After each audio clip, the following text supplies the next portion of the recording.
Hello, my friends. It's Raven, and welcome back to another story of worlds beyond imagination. Today, we journey to a far-off land, and to a small cottage deep within the forest, where a certain maiden lives in fear of her terrible stepmother. Settle yourselves in and gather your gear if you are to enter the wood, as we listen to the tale of Snow White and the Seven Dwarves.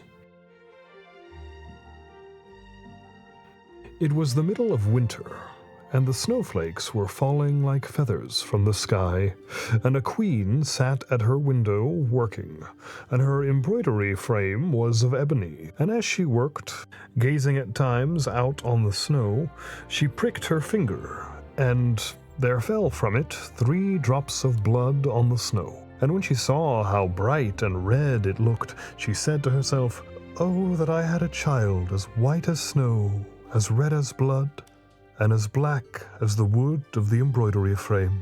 Not very long after, she had a daughter, with a skin as white as snow, lips as red as blood, and hair as black as ebony, and she was named Snow White. And when she was born, the queen died. After a year had gone by, the king took another wife, a beautiful woman, but proud and overbearing, and she could not bear to be surpassed in beauty by anyone. She had a magic looking-glass, and she used to stand before it and look in it and say, "Looking-glass upon the wall, who is fairest of us all?"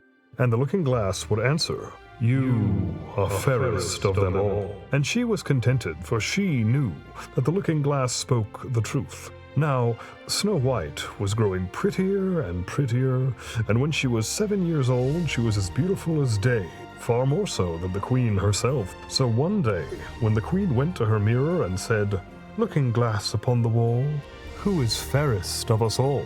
it answered, "Queen, you are full fair, 'tis true, but Snow White fairer is than you." This gave the queen a great shock, and she became yellow and green with envy, and from that hour her heart turned against Snow White, and she hated her. And envy and pride, like ill weeds, grew in her heart higher every day, until she had no peace day or night. At last she sent for a huntsman and said, "Take the child out into the woods, so that I might set eyes on her no more.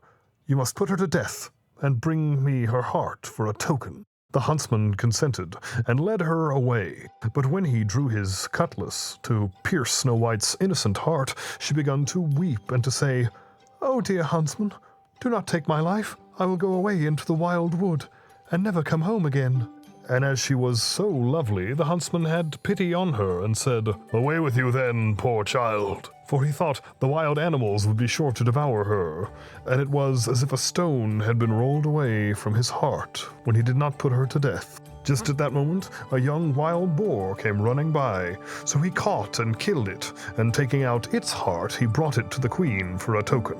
And it was salted and cooked, and the wicked woman ate it up, thinking that there was an end to Snow White. Now, when the poor child found herself quite alone in the wild woods, she felt full of terror, even of the very leaves on the trees, and she did not know what to do for fright. Then she began to run over the sharp stones and through the thorn bushes, and the wild beasts after her, but they did her no harm.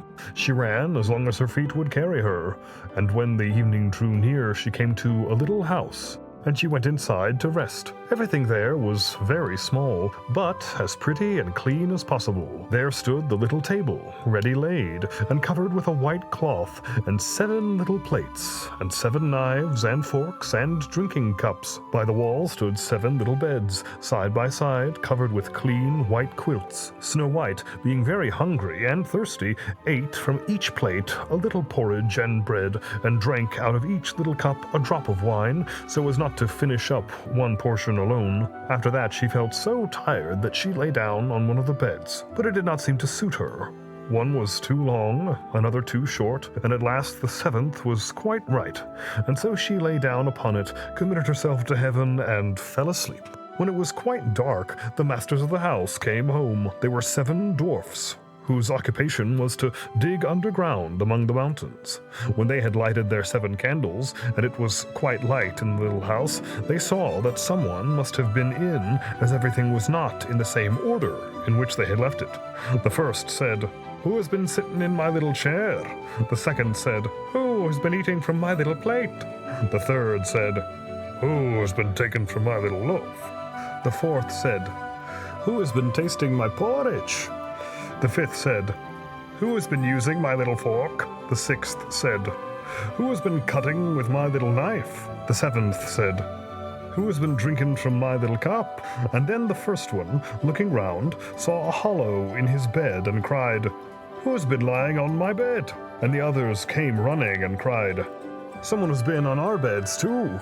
But when the seventh looked at his bed, he saw little Snow White lying there asleep. And he told the others, who came running up, crying out in their astonishment, and holding up their 7 little candles to throw a light upon Snow White. "Oh, goodness! Oh, gracious!" cried they. "What a beautiful child is this!" And were so full of joy to see her that they did not wake her, but let her sleep on. And the 7th dwarf slept with his comrades until the night had passed. When it was morning, and Snow White awoke and saw the 7 dwarves, she was very frightened, but they seemed quite friendly, and asked her what her name was, and she told them, and then they asked how she came to be in their house. And she related to them how her stepmother had wished her to be put to death, and how the huntsman had spared her life, and how she had run the whole day long, until at last she had found their little house. Then the dwarf said, "If you will keep our house for us, and cook, and wash, and make the beds, and sew, and knit, and keep everything tidy and clean, you may stay with us, and you shall lack nothing." "With all my heart," said Snow White, and so she stayed, and kept the house in good order. In the morning the dwarfs went off to the mountain to dig for gold. In the evening they came home, and their supper had to be ready for them. All the day long the maiden was left alone, and the good little dwarfs warned her, saying, "Beware your stepmother, she will soon know you are here. Let no one into the house." Now the queen, having eaten Snow White's heart, as she supposed, felt quite sure that now she was the first and fairest, and so she came to her mirror and said, "Looking glass upon the wall, who is fairest of us all?" And the glass answered, "Queen, thou art of beauty rare, but Snow White living in the glen with the 7 little men is 1,000 times more fair." Then she was very angry, for the glass always spoke the truth, and she knew that the huntsman must have deceived her, and that Snow White must still be living. And she thought and thought how she could manage to make an end of her, for as long as she was not the fairest in the land, envy left her no rest. At last she thought of a plan. She painted her face and dressed herself like an old peddler woman, so that no one would have known her. In this disguise she went across the 7 mountains, until she came to the house of the 7 little dwarves, and she knocked at the door and cried, "Fine wares to sell, fine wares to sell." Snow White peeped out the window and cried, "Good day, good woman, what have you to sell?" "Good wares, fine wares," answered she, "laces of all colors." And she held up a piece that was woven of variegated silk. "I need not be afraid of letting in this good woman," thought Snow White, and she unbarred the door and bought the pretty lace. "What a figure you are, child," said the old woman. "Come and let me lace you properly for once." Snow White, suspecting nothing, stood up before her and let her lace her with the new lace. But the old woman laced so quickly and tightly that it took Snow White's breath away, and she fell down as dead. "Now you have done with being the fairest," said the old woman as she hastened away. Not long after that, towards evening, the 7 dwarves came home, and were terrified to see their dear Snow White lying on the ground, without life or motion. They raised her up, and when they saw how tightly she was laced, they cut the lace in 2, and then she began to draw breath, and little by little she returned to life. When the dwarves heard what had happened, they said, "The old peddler woman was no other than the wicked queen. You must beware of letting anyone in when we are not here." And when the wicked woman got home, she went to her glass and said, "Looking glass against the wall, who is fairest of us all? And it answered as before, Queen, thou art of beauty rare, but Snow White living in the glen with the 7 little men is 1,000 times more fair. When she heard that, she was so struck with surprise that all the blood left her heart, for she knew that Snow White must still be living. But now, said she, I will think of something that will be her ruin, and by witchcraft she made a poisoned comb. Then she dressed herself up to look like another different sort of old woman, so she went across the 7 mountains and came to the house of the 7 dwarves and knocked upon the door and cried, Good wares to sell, good wares to sell. Snow White looked out and said, Go away, I must not let anybody in. But you are not forbidden to look, said the old woman, taking out the poisoned comb and holding it up.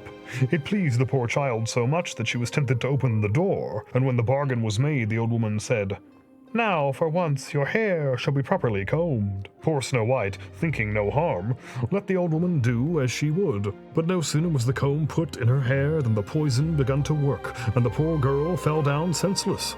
Now, you paragon of beauty, said the wicked woman, this is the end of you, and went off. By good luck it was now near the evening, and the 7 dwarves came home. When they saw Snow White lying on the ground as dead, they thought directly that it was the stepmother's doing, and looked about, found the poisoned comb, and no sooner had they drawn it out of her hair than Snow White came to herself and related all that had passed.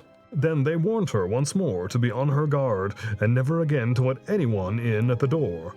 And the queen went home, and stood before the looking-glass, and said, Looking-glass against the wall, who is fairest of us all?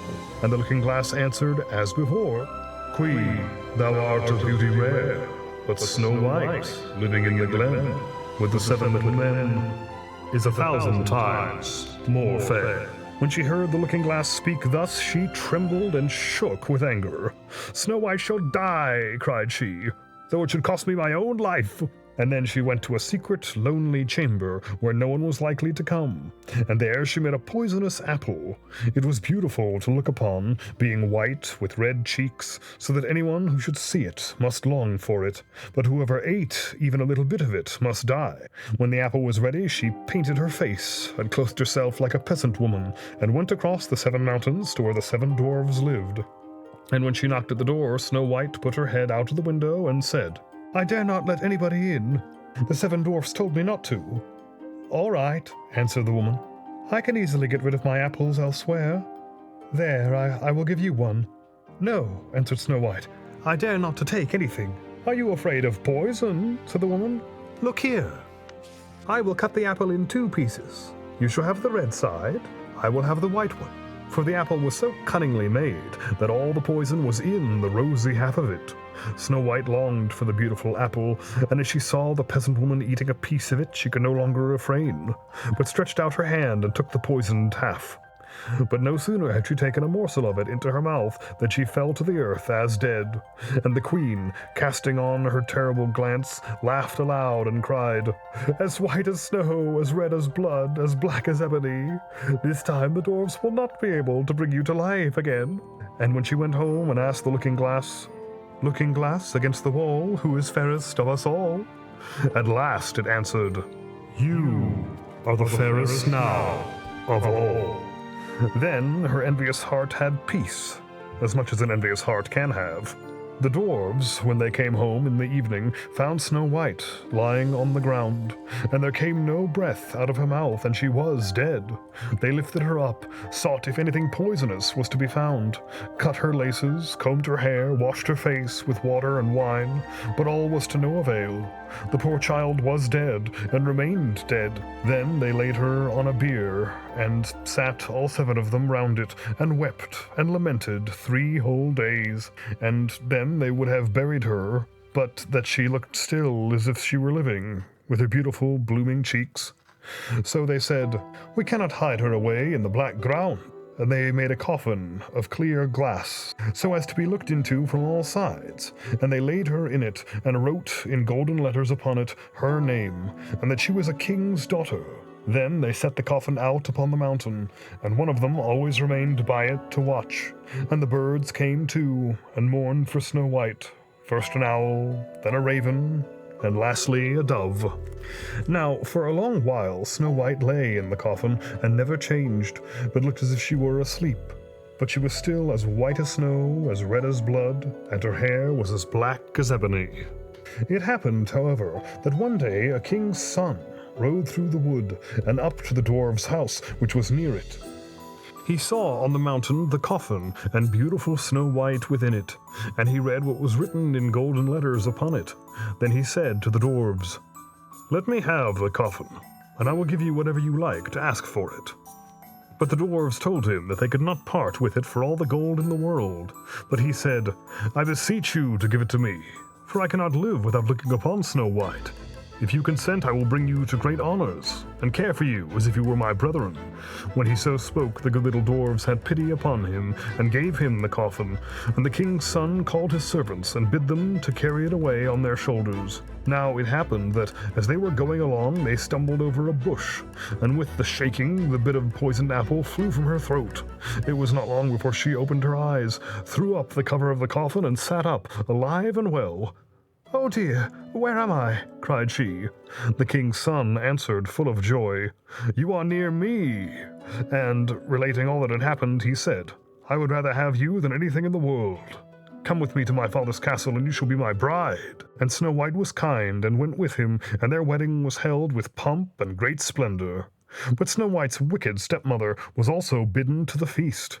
And when she had dressed herself in beautiful clothes, she went to her looking-glass and said, "Looking-glass upon the wall, who is fairest of us all?" The looking-glass answered, "O Queen, although you are of beauty rare, the young bride is 1,000 times more fair." And then she rallied and cursed, and was beside herself with disappointment and anger. First, she thought she would not go to the wedding, but then she felt she should have no peace, until she went and saw the bride. And when she saw her, she knew her for Snow White, and could not stir from the place for anger and terror, for they had ready red-hot iron shoes, in which she had to dance until she fell down dead. Well, that is certainly the original. There's a reason why the originals are very different from the Disney counterparts. If I recall correctly, in the Disney version, she falls off the cliff and the boulder falls on top. But in this case, she actually has to go to the wedding, and then they put iron shoes on her because accepting of death to come, I suppose. But there's a reason why the originals are, in many cases, better. I'm not saying that this one is better. It's all a matter of opinion, but these classics, this is from the complete Grimm's Fairy Tales, so as you might notice, this is markedly on a bit of a darker side than the Disney version. Well, my friends, that marks the end of the story and the end of this video. If you enjoyed your time here with me, I would hope you would leave a like and subscribe, maybe a comment if you would like to. I hope you will join me again next time when we venture into the shadows of the Wordwood.